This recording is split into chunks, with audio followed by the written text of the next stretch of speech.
শিক্ষিত ছিল এক সময়, এখন কি করছে? শিক্ষার হারটাই কমাচ্ছে। জানে মানুষ যত মূর্খ হবে তাদেরকে বাং বুঝে যাবে, যাই তাই কিছু বুঝে যাবে, বুঝিয়ে করা যাবে।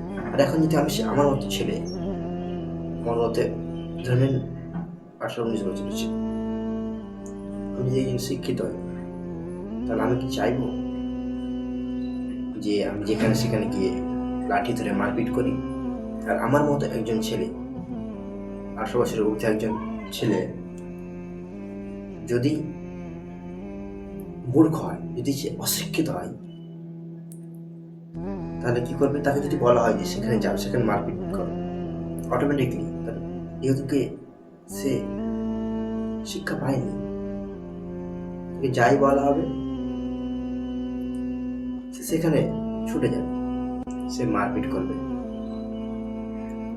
এইটাকে কাজে লাগিয়ে আজ আমাদের পশ্চিমবঙ্গে কি করে, যেমন রিসেন্ট প্রায় নিউজ অনুযায়ী যেটা জানা গেল, 80,000, 18,000-এরও বেশি স্কুল বন্ধ করে দেওয়া হয়েছে। 18,000 স্কুল। অন্যান্য রাজ্যে যাবেন, যেরকম কেরালা যাবেন, স্কুল কি হচ্ছে? তৈরি হচ্ছে, আর শিক্ষার দিকে অগ্রসর করা হচ্ছে। আমাদের পশ্চিমবঙ্গে 18,000-এর ঊর্ধ্বে সরকারি